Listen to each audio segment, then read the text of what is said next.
शादी के पहले से ही विभा को कपड़े धोने का बड़ा शौक था। कभी नल के नीचे तो कभी तालाब के पास। अरे मेरी नीली वाली लुंगी नहीं दिख रही है। विभा की अम्मा, कहाँ रखी है लुंगी? अरे वो तो विभा ने परसों ही धोकर रखी थी आपकी अलमारी में, देखो वहीं होगी। वो ना मैंने आज धो दी, मुझे लगा कि गंदी हो गई होगी।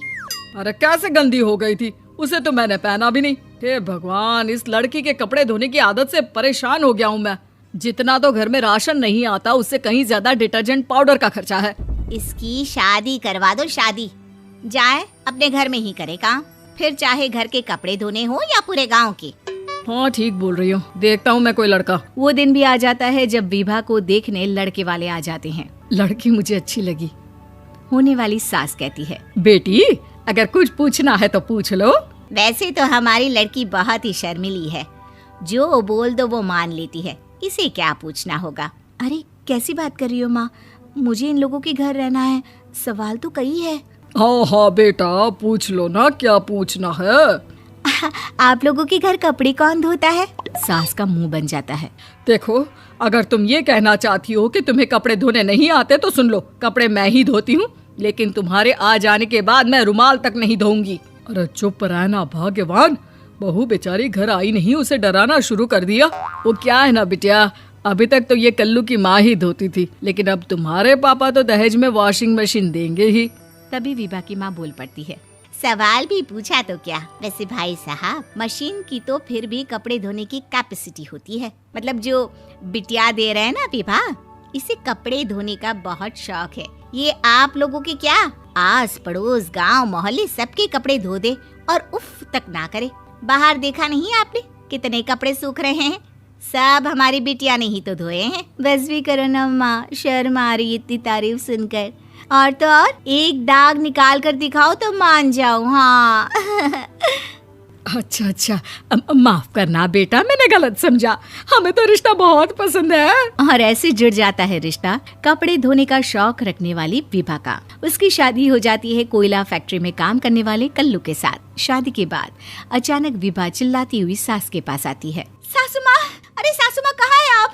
ये तो धोखा है, धोखा दिया आप लोगों ने मुझे। इसे ससुर के चक्कर के बारे में पता चल गया। अरे तो उसमें तुझे क्यों धोखा मिला है? अरे नल में पानी नहीं आता, कपड़े कैसे कब धुलेंगे?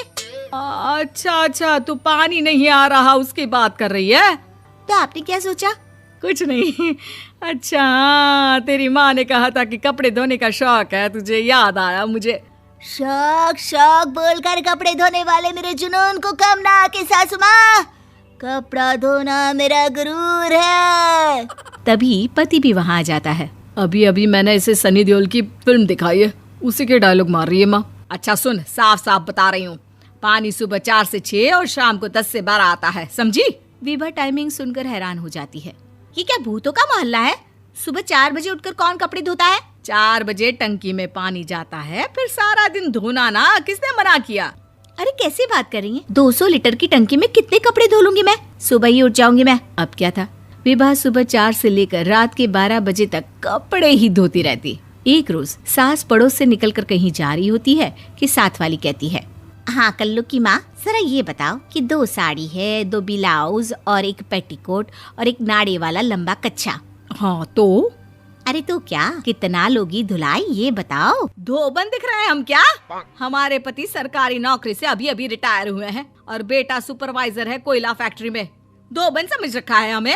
हाय रे कल्लू की अम्मा, माफ कर दो, वो तो मोहल्ले में यही सब बता रहे थे कि तुमने बहू को कपड़ा धुलवाने के काम में लगा दिया है। सास को पड़ोसन की बात सुनकर गुस्सा आ जाता है। वो घर पहुंचती है जहां घर के बाहर ही इतने सारे कपड़े सूख रहे होते हैं जितने कि किसी धोबन के घर पर। अरे ओ कल्लू की दुल्हन, बाहर निकल। माँ जी यहीं आ जाओ, बाथरूम में चादर धो रहे हैं हम। अरे अभी हम धोते हैं, तुमको बाहर निकलो। ये आस पड़ोस वाले बोल रहे हैं कि हम बहू से कपड़े धुलवा कर उसे कपड़ा धोने वाली बना दिए हैं। अरे छोड़ो ना माँ जी, किन लोगों की बातों में आती हो?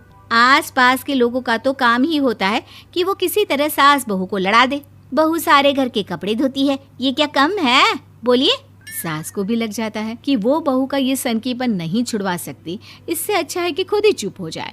एक रोज सास और बहू मंदिर जाते हैं, जहाँ सास की साड़ी वहाँ खड़ी भीख मांगने वाली से मिलती है। माँ जी क्या बात है, आपकी साड़ी उस भिखारन से कितनी मिल रही है ना? हाँ हाँ देखो तो, दोनों की साड़ी मिल रही है। क्या बात है कल्लू की अम्मा, तुम खुद को तो अफसर की बीवी बताती हो और ऐसी सिंपल सी प्लेन साड़ी पहनकर घूमती हो। सिंपल और प्लेन नहीं है ये साड़ी। तो क्या सोने के धागे से फूल बने हैं?